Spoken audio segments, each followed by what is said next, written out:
forças irão se renovar se esperarmos no Senhor, esperarmos no Senhor. Nossas forças irão se renovar se esperarmos no Senhor, esperarmos no Senhor. Ó Deus, Tu és a força que traz a esperança, pois só Tu és o eterno Deus, Tu és o eterno Deus, que nunca irá deixar seus filhos. Tu és o nosso defensor, o Deus consolador,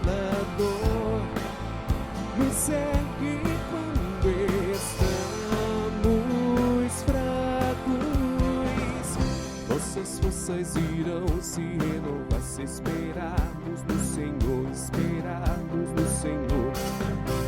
Nossas forças irão se renovar se esperarmos no Senhor, esperarmos no Senhor. Ó Deus, Tu és a força que traz a esperança,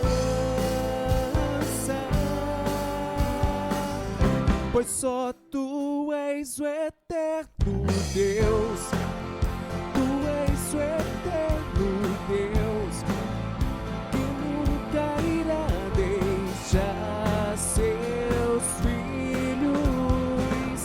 Tu és o nosso defensor, o Deus consolador, nos ergue quando estamos fracos.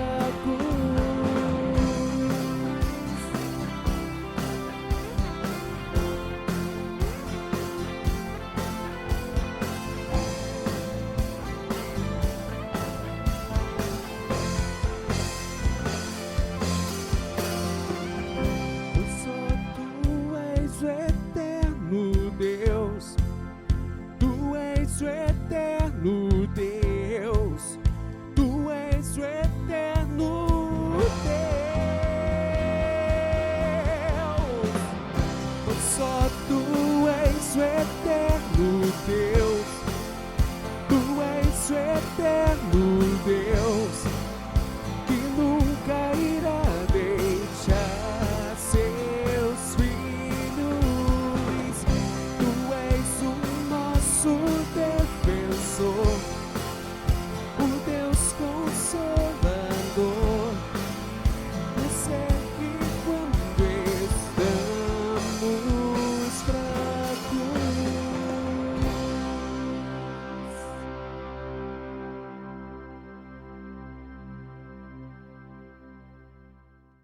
Se chorei ou se sorri, o importante é que emoções eu vivi. Pode ser que você já tenha escutado essa música, ouvido sobre esses versos nos especiais de final de ano do Roberto Carlos. Isso é bem comum, é uma tradição no nosso país. Aliás, eu não sei se você sabia, mas essa tradição começou em 1974. E depois de 1974, o primeiro ano que nós não tivemos especial do Roberto Carlos na televisão foi em 2019. A partir de 2020, as coisas começaram a dar errado por conta disso. É muito provável que o universo estivesse preparado para receber um show do Roberto Carlos, e como esse show não aconteceu, todas as coisas começaram a dar errado a partir de então. Mas falando sério, um dos grandes problemas que a gente tem enfrentado desde então, desde o início dessa pandemia, diz respeito à nossa saúde mental. Estudos sendo publicados apontando o Brasil como sendo um dos países mais afetados em relação a esses problemas também. Num contexto mais local, nos aconselhamentos, nas conversas, nos pedidos de oração que a gente tem percebido nos nossos GPS ou nos cultos de oração, a gente tem conseguido analisar sob essa mesma perspectiva. As pessoas estão com alguns problemas emocionais, as pessoas estão com problemas relacionados à saúde mental. E a emoção que mais tem despontado na população, o que tem mais aparecido na população durante esse tempo que nós estamos vivendo, é o que nós chamamos de medo. Pessoas com medo da morte, gente com medo dos danos econômicos que a pandemia traz consigo, pessoas com medo de não ter acesso a equipamentos de saúde quando mais precisarem deles, pessoas com medo de perderem alguém, outros com medo de não conseguirem suprir as necessidades básicas da sua família por conta desses problemas econômicos que vêm a reboque. Nós estamos vivendo uma época onde as pessoas estão com medo. Uma das histórias mais fantásticas sobre medo, eu queria dividir com vocês, está no Evangelho de Marcos. No capítulo 4, a gente vai ler do verso 35 até o verso 41. Marcos capítulo 4, dos versos 35 até o verso 41. É uma história que Jesus está com os seus discípulos e ele passa o dia ensinando, contando uma série de parábolas, até que acontece o que a gente chega aqui nesse trecho que diz o seguinte: naquele dia, sendo já tarde, Jesus disse aos seus discípulos: vamos passar para outra margem. E eles, despedindo a multidão, o levaram assim como estava no barco, e outros barcos o seguiam. Ora, levantou-se grande temporal de vento, e as ondas se arremessavam contra o barco, de modo que o mesmo já estava se enchendo de água. E Jesus estava na popa, dormindo sobre o travesseiro. Os discípulos o acordaram e lhe disseram: Mestre, o Senhor não se importa que pereçamos? E ele, despertando, repreendeu o vento e disse ao mar: acalme-se, fique quieto. O vento se aquietou e tudo ficou bem calmo. Então Jesus lhes perguntou: por que vocês são tão medrosos? Ou, pode ser que na tua versão diga: por que vocês estão com tanto medo? Como é que ainda não têm fé? Ou na tua versão, vocês ainda não têm fé? E eles, possuídos de grande temor, diziam uns aos outros: quem é este, que até o vento e o mar lhe obedecem? Essa era uma situação incomum. Aliás, pela geografia, pela localização desse mar da Galileia, que é onde se passa essa narrativa, ou chamado também de Tiberíades, depende de qual lugar que você olha para esse mar. De um lado chamam de Galileia, do outro lado é Tiberíades. Na verdade, não era um mar propriamente dito, uma porção do oceano, mas era um lago que ficava muito abaixo do nível do mar. E bem próximo a esse lago havia uma região montanhosa. Você sabe muito bem, se você acompanha a previsão do tempo já há algum tempo, que massa de ar quente pelo lago está abaixo do nível do mar, com massa de ar frio da região montanhosa, quando elas se chocam, é muito provável que aconteça algum fenômeno como uma tempestade. Era muito comum que acontecesse isso naquela região. Só que essa situação era um pouco pior, ou até mesmo muito pior do que essas tempestades que eram comuns. Por que a gente pode tirar essa conclusão? Porque a gente percebe a atitude dos discípulos. 11 dos 12 discípulos eram dessa região, homens acostumados com os fenômenos que aconteciam ali. Pelo menos 4 dos 12 discípulos de Jesus eram pescadores. Além de serem da região, de ouvirem falar, de perceberem os fenômenos, eles eram muito provavelmente homens experimentados em relação a tempestades. Homens que sentiram na pele a força das ondas. E o verso 35 até o verso 41, esse trecho que a gente leu, nos mostra que mesmo esses homens experientes sentiram muito medo. Volte comigo no verso 35, quando diz o seguinte: naquele dia, sendo já tarde, Jesus disse aos seus discípulos: vamos passar para outra margem. O verso 35 começa dizendo que eles estavam em um determinado dia e que, de repente, ao anoitecer, Jesus sugeriu que eles fossem para o outro lado. É bem interessante a gente parar para pensar o que é que estava acontecendo naquele dia. Que dia é esse, de fato, a ponto do evangelista destacar aquele dia e quando entardece nesse mesmo dia. Se você voltar alguns versos, você vai perceber que Jesus passou o dia ensinando sobre o reino de Deus e a realidade da fé. Nesse texto, em Marcos capítulo 4, nos versos anteriores, ele vai ensinar, por exemplo, sobre a parábola do grão de mostarda, a importância de terem fé, dizendo que se você tem fé mínima que seja, pequena que seja, e ela pode fazer grandes coisas, como você dizer um monte para ele sair de um lugar e ir para o outro, desde que a sua fé seja do tamanho de um grão de mostarda. E agora, depois de passar o dia ensinando sobre isso, ele atravessa para o outro lado com seus discípulos no mar, e esses homens estão enfrentando uma situação terrível e desesperadora, onde eles só poderiam vencer usando uma ferramenta, e essa ferramenta é a fé. A primeira coisa que nós aprendemos olhando para esse texto é que Jesus tem um plano mesmo na tempestade. Jesus tem um plano na tempestade. Jesus sabia que eles enfrentariam uma tempestade. A tempestade fazia parte do seu plano pedagógico, do seu plano de ensino para os discípulos naquele momento, como se fosse uma espécie de prova prática. Imaginem uma prova de autoescola. Você fez a parte teórica, você entendeu, passou na prova teórica, está tudo certo, tudo bem, vamos ali agora para a parte prática. Era mais ou menos o que Jesus fez com os discípulos. Ele tinha ensinado sobre fé. Ele tinha explicado sobre fé, eles tinham entendido o que era fé e agora eles estavam experimentando uma situação em que eles precisariam ter fé. Eu não estou dizendo que todas as coisas ruins acontecem para que possamos aprender com elas, mas nós também não podemos negar que muitas das maiores lições que nós temos na vida nós aprendemos durante uma tempestade ou após sairmos dessa tempestade, quando a gente para refletir e para analisar o quanto nós aprendemos com essas situações. Os discípulos estavam enfrentando um momento difícil, assim como nós, na nossa realidade, estamos enfrentando um momento complicadíssimo, uma tempestade terrível. Pode ser que você já seja alguém experimentado no sofrimento.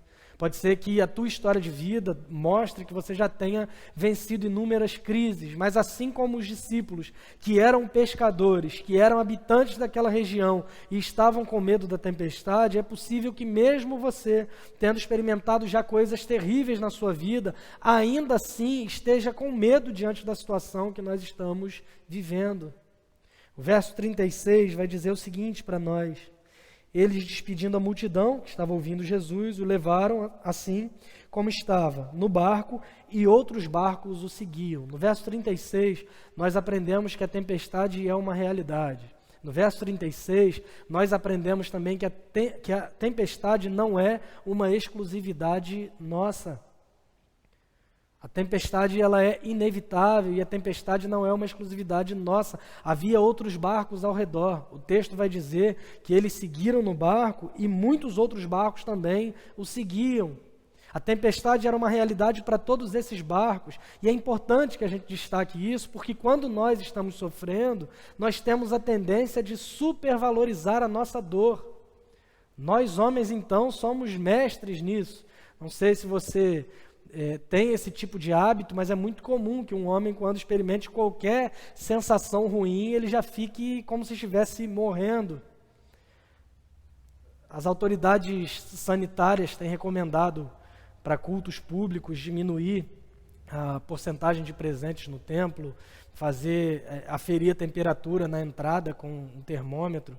E eu ouvi alguém dizer que não precisa aferir temperatura de homens na entrada, porque se o homem estivesse com febre, ele nem sairia de casa, estaria na cama, deitado, como se o mundo estivesse acabando para ele. Nós temos essa tendência de supervalorizar a nossa dor.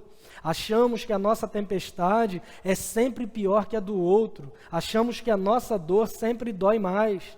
Mas a tempestade que atingiu os discípulos naquele barco era a mesma tempestade que atingia os outros barcos ao redor. A pandemia está aí para nos provar isso. Ela nos causa medo, mas ela também nos mostra que todos somos iguais. Independente da classe social, etnia, religião, todos nós estamos sendo atingidos em algum sentido. Nesse caso, o barco foi se enchendo de água, e isso nos mostra um detalhe muito interessante. O medo deles era a tempestade, um fator externo, mas agora os problemas externos começam a causar danos agora do lado de dentro. O problema não é mais só do lado de fora, mas é também do lado de dentro. E pode ser que os discípulos, especialmente os pescadores, acostumados com a situação, não tivessem ligado tanto, enquanto as ondas estavam simplesmente batendo contra o barco. Mas agora, a ameaça, o risco, a iminência da morte está acontecendo também do lado de dentro, a ponto deles acharem que iam morrer. E pode ser que essa seja a nossa realidade diante da pandemia. Ela começou lá na China, e nós começamos a ouvir relatos de morte, mas ainda estava muito longe. E de repente ela chegou à Europa e a gente começou a se assustar com milhares de mortos na Itália, na Espanha, mas ainda era uma realidade muito distante de nós. Talvez a gente pensasse, o Brasil não é um país organizado o suficiente nem para ter uma pandemia, acho que nem o coronavírus vai querer chegar no nosso país. Alguns chegaram a afirmar que a pandemia não chegaria, inclusive, no Brasil, por conta do clima e uma série de outras coisas que foram sendo faladas. Mas chegou. Matou milhares de pessoas, mas a impressão que eu tenho, não sei você, é que parece que cada vez ela está mais perto de nós. Alguns de nós fomos contaminados, pode ser que você tenha perdido familiares por conta dessa pandemia, e é uma sensação de impotência muito grande quando nós percebemos que aquela tempestade que estava longe, aquela tempestade que estava fora, vem se aproximando de nós e vem causando danos do lado de dentro. Pode ser que esse barco seja o retrato do seu coração, cheio de medo, os danos sendo causados do lado de dentro. Uma tempestade que parecia forte, mas inofensiva porque estava distante, de repente vem se aproximando e os danos vão sendo percebidos também do lado de dentro. E os nossos recursos não são suficientes para nos manter em paz. A nossa sabedoria não é suficiente, a nossa experiência não tira de nós o medo, não há mais o que fazer. E nós olhamos para esse relato dos discípulos e percebemos algo muito interessante. Eles estavam com medo, eles estavam apavorados, mas a reação deles a partir desse sentimento, a reação deles a partir dessa emoção tem muito a nos ensinar, e a reação deles é uma lição muito bem simples, muito simples. O verso 37 vai dizer sobre o temporal, vai dizer isso que a gente falou, né, que o barco já estava se enchendo de água, e o verso 38 dá um destaque dizendo que Jesus estava na popa, dormindo sobre o travesseiro. Os discípulos o acordaram e lhe disseram: Mestre, o Senhor não se importa que pereçamos. É uma lição bem simples, mas como isso nos ensina? Nós temos a quem recorrer nos momentos de tempestade, assim como os discípulos tinham. Nós temos a quem recorrer e eles clamaram por Jesus, é muito simples. O que eles fizeram diante do medo, clamaram por Jesus. O que fizeram diante do temor, do pavor da tempestade, clamaram por aquele que era o único capaz de resolver o problema que eles tinham. Note que além da tempestade que estava acontecendo no mar, ocorria também uma forte tempestade no coração e na alma daqueles discípulos. Por que a gente está falando disso? Porque o texto vai nos dizer que eles não estavam preocupados apenas com a tempestade em si, mas a grande preocupação deles era de que Jesus não os estivesse vendo.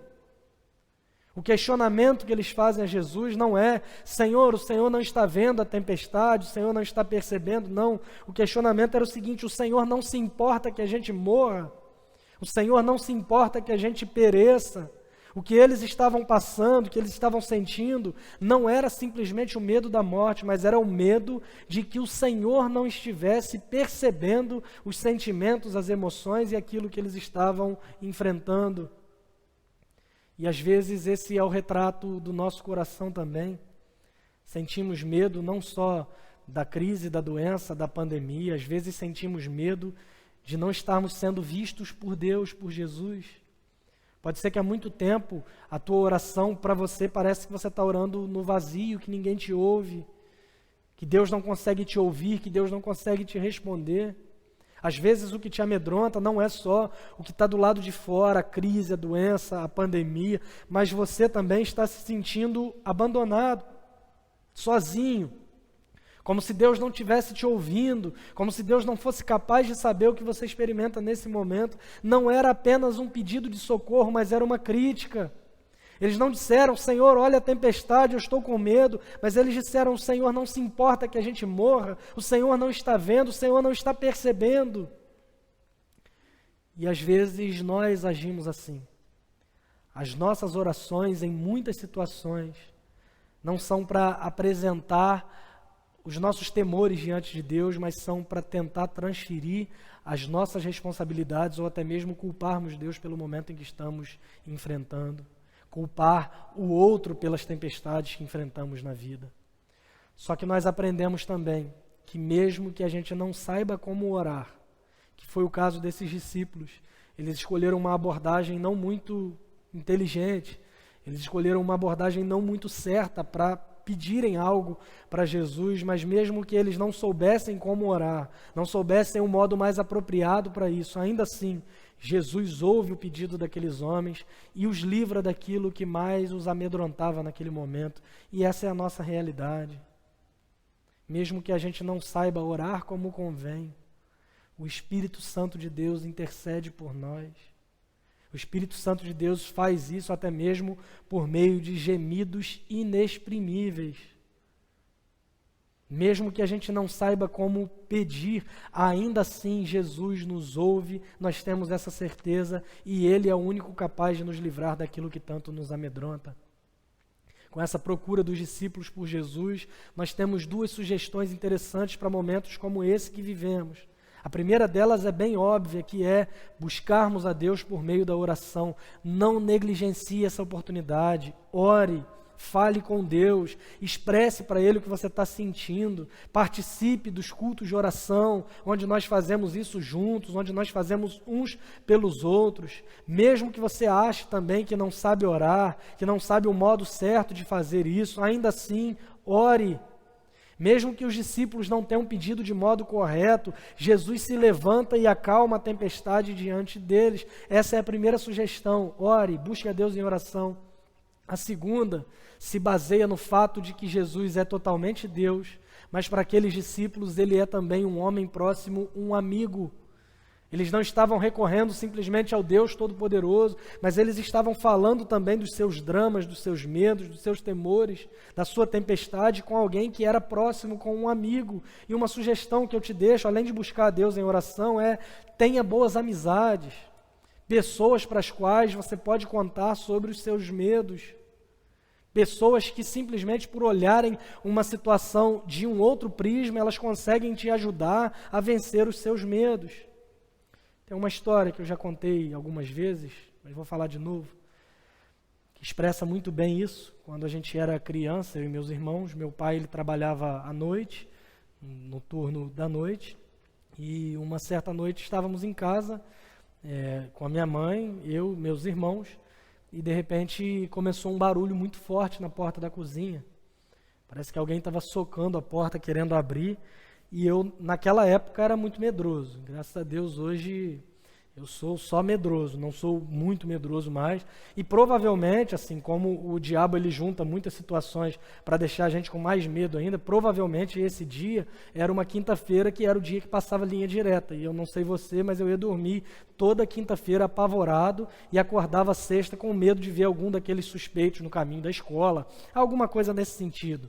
E a gente vai ficando com medo, e quanto mais a gente vai ficando com medo, a gente vai se desesperando.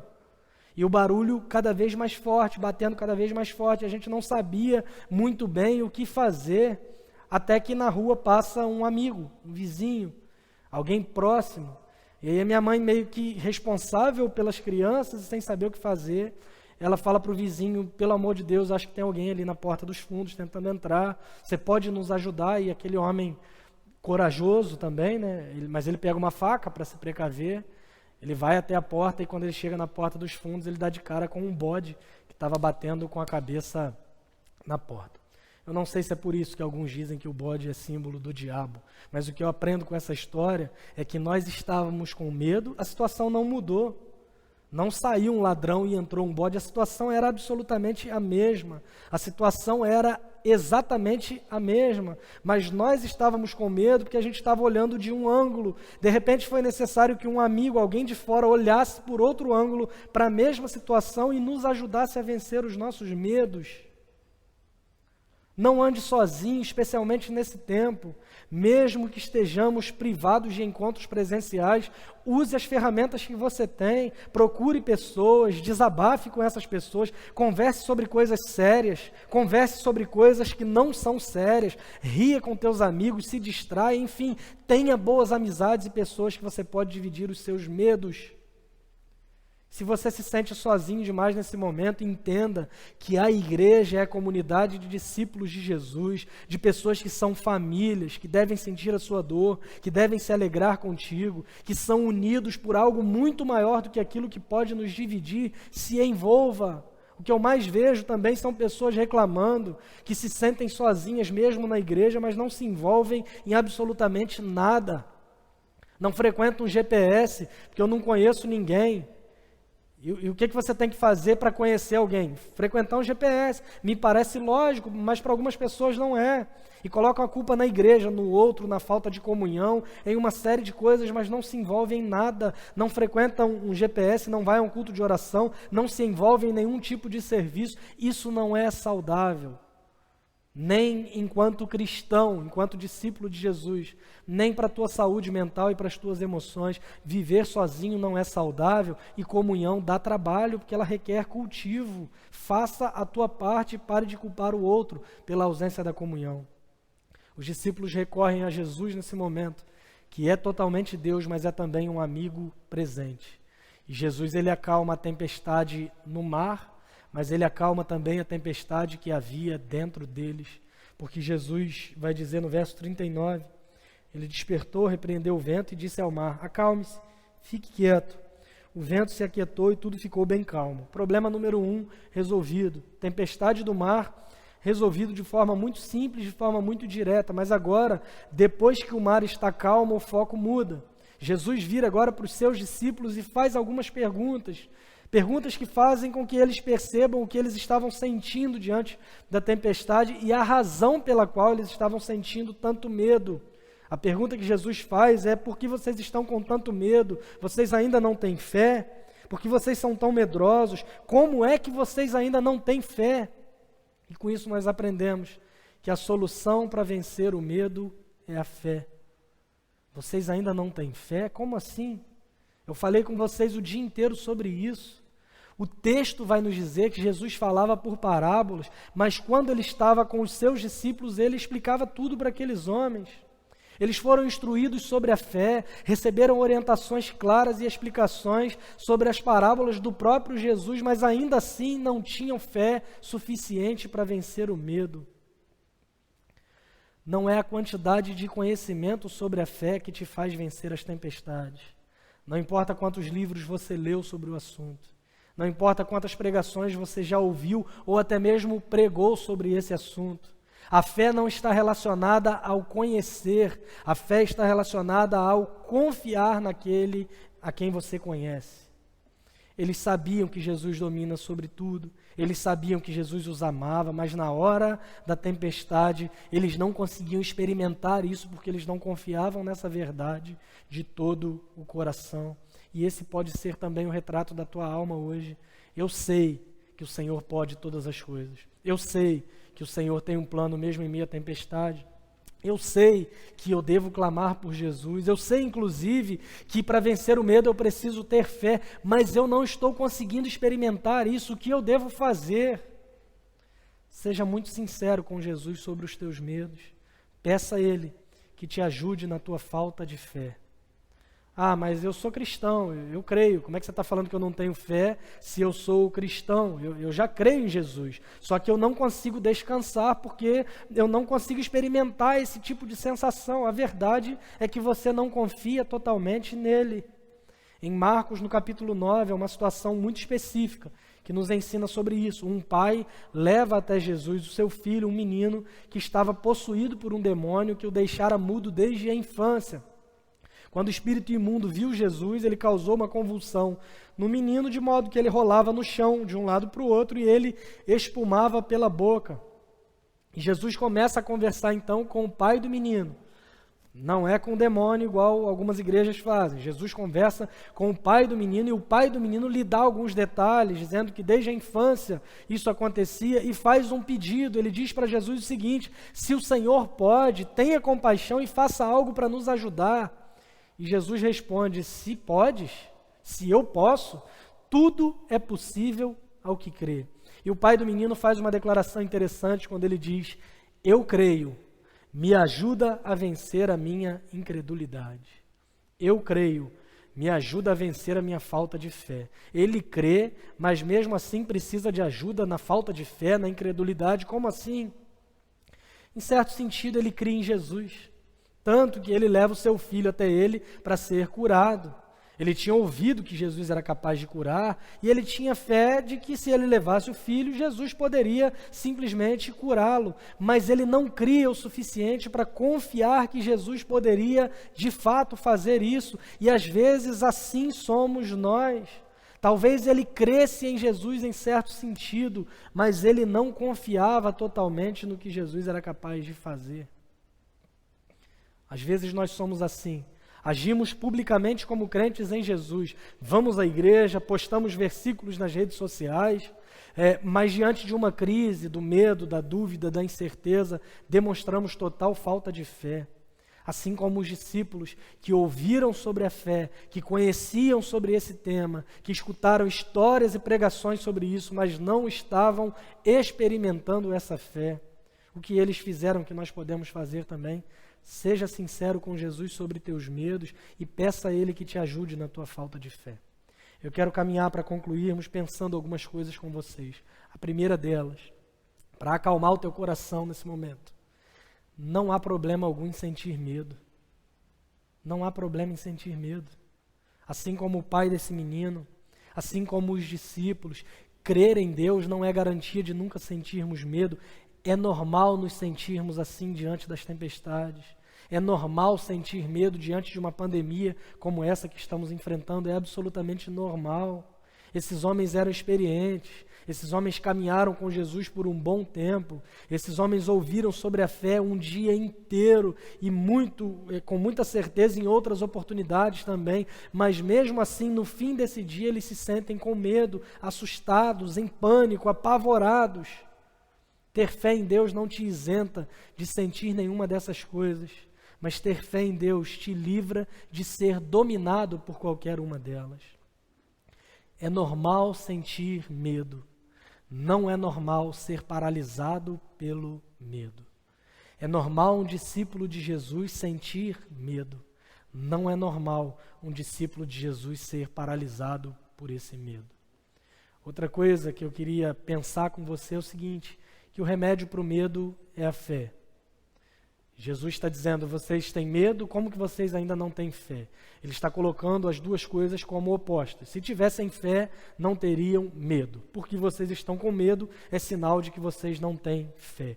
Nós cremos que Deus é todo-poderoso, que nos ama, que governa sobre todas as coisas, que Deus nos ensina até mesmo em meio às tempestades, mas é fundamental que a gente experimente isso no dia a dia.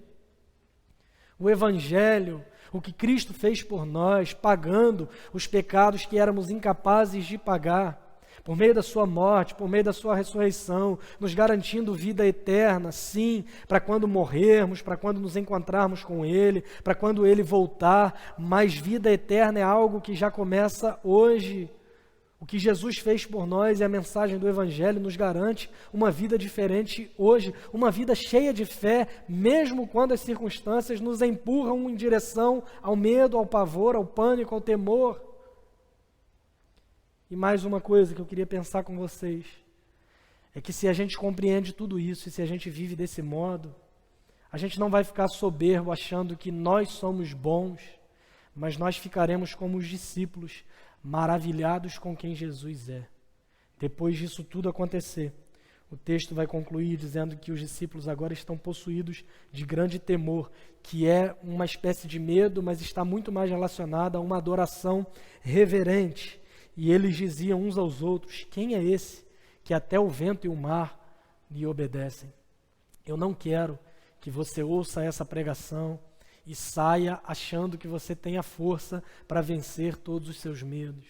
Eu não quero que você conclua essa pregação dizendo: o pastor foi capaz de me ensinar todos os segredos para vencer os meus medos. Não, não tenho essa pretensão, porque o evangelho não é autoajuda, mas é ajuda vinda do alto. É pelo que Jesus fez por nós, de modo que ao respondermos aos nossos medos com fé, nós nos sentiremos sim pessoas melhores, mas a gente sabe que essa capacidade não está em nós ou na nossa forma de olhar para o medo, não. A gente vai vencer o medo se a gente responde com fé, mas ao vencer o medo, a gente vai dizer como os discípulos no verso 41, quem é este que até o vento e o mar lhe obedecem? Quem é esse que é capaz de acalmar a tempestade do lado de fora e é capaz também de acalmar a tempestade do lado de dentro? Não só quando Jesus acalma a tempestade, mas no sentido de que o vento e o mar deram uma lição prática aos discípulos também sobre fé. Não era só acalmar uma tempestade, Jesus estava ensinando uma lição para aqueles homens e é o que a gente deve fazer o tempo todo. Que a gente pergunte em oração o que Deus quer nos ensinar sobre a nossa fé nesse período de pandemia e crise que nós estamos vivendo.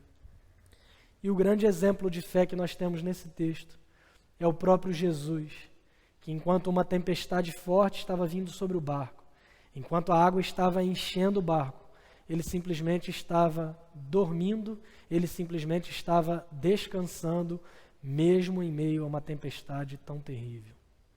É um milagre ele acalmar o mar e o vento, mas o milagre que mais me impressiona e mais me ensina nas circunstâncias que nós temos vivido é o fato de Jesus conseguir dormir, descansar, repousar, mesmo em meio a um mar tão revolto. Nos ajude, Senhor, na nossa falta de fé, que tenhamos fé para vencer os nossos medos, que saibamos que Deus tem a nos ensinar mesmo em meio às tempestades da vida, que tenhamos uma vida de oração e amigos que nos ajudam a vencer os nossos maiores medos. Que Deus nos abençoe, em nome de Jesus. Vamos orar? Pai, muito obrigado pela Tua palavra. Obrigado porque em Jesus nós aprendemos como vencermos os nossos medos, aquilo que nos aflige, aquilo que nos atormenta. Nesse momento de pandemia, muitos são os medos. Como a gente conversou há alguns minutos atrás, o medo da morte, o medo de perdermos alguém, o medo da doença em si, o medo dos problemas econômicos, da crise, enfim, uma série de coisas nos amedrontam. Obrigado porque o Senhor nos faz perceber por meio da Tua palavra que é ok a gente se sentir assim. Que não tem porquê a gente pensar que nós somos imunes a esse sofrimento, a essas tempestades e acharmos que pelo fato de sermos discípulos de Jesus nós somos super-heróis imunes a esses sentimentos e essas emoções. Mas obrigado porque a Tua palavra também nos mostra por meio do Evangelho o que nós devemos fazer para não sermos dominados por esse medo. O que fazer para vencermos esse medo. E isso a gente consegue perceber olhando para a Tua palavra, que nos mostra que o Senhor de fato governa sobre todas as coisas. A Tua palavra que nos mostra que nós podemos recorrer ao Senhor em oração. A Tua palavra que nos ensina também que nós devemos contar com boas amizades, pessoas nas quais nós podemos confiar e desabafar e falar sobre os nossos medos e temores, e que serão instrumentos de cura também para vencermos essas dificuldades nesse momento de crise que enfrentamos. Muito obrigado também porque a gente olha para esse texto e a gente percebe em Jesus o maior exemplo de fé, que mesmo diante de uma tempestade terrível que assustava até mesmo homens experientes, ele consegue descansar, repousar, dormir tranquilo, que sejamos assim também, Deus. Que consigamos descansar na certeza de que o Senhor é soberano, governa sobre todas as coisas, que tem muito a nos ensinar nesse momento. E fala conosco, por favor, por meio do Teu Espírito Santo, nos ensina e nos orienta sobre o que o Senhor quer nos ensinar, sobre a nossa fé nesse momento de tempestade. Que seja assim, em nome de Jesus.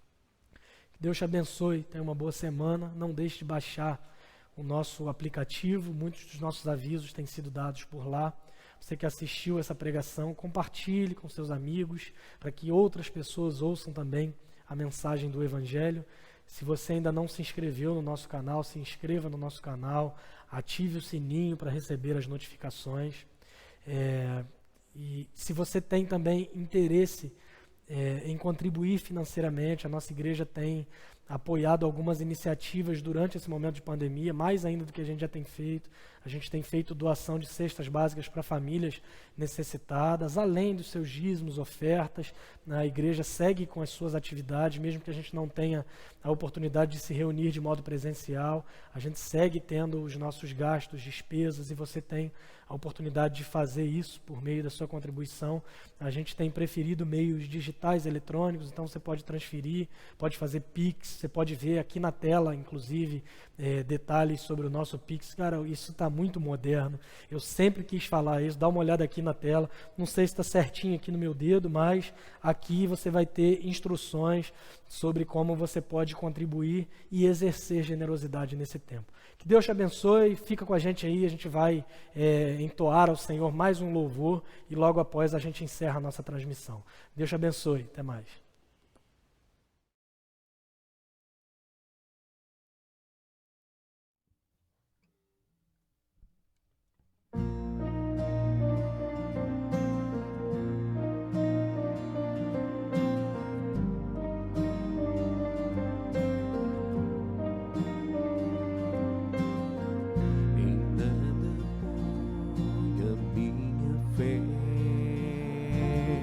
Se não na graça de Jesus,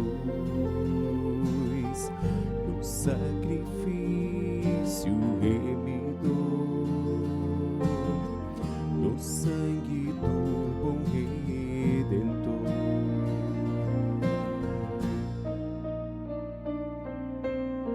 Seu juramento é muito leal, abriga-me do temporal, ao vir cercar-me a tentação, é Cristo a minha salvação. Cristo é a rocha em que firme está a minha fé na aflição. É Senhor Salvador.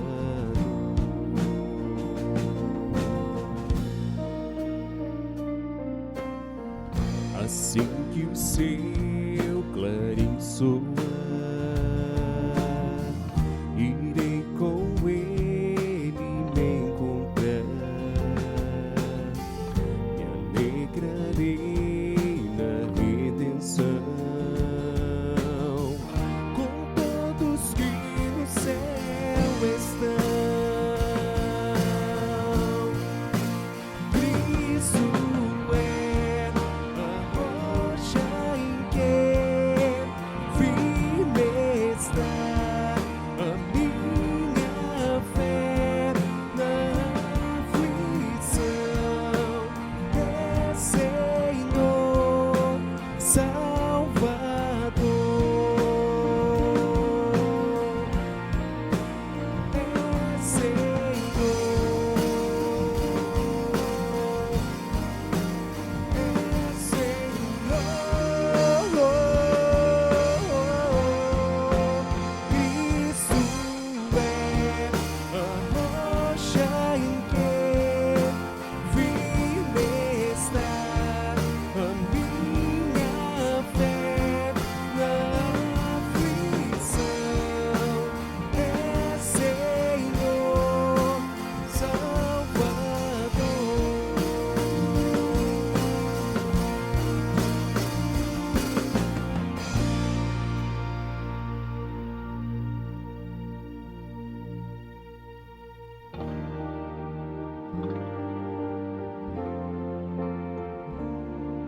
Senhor.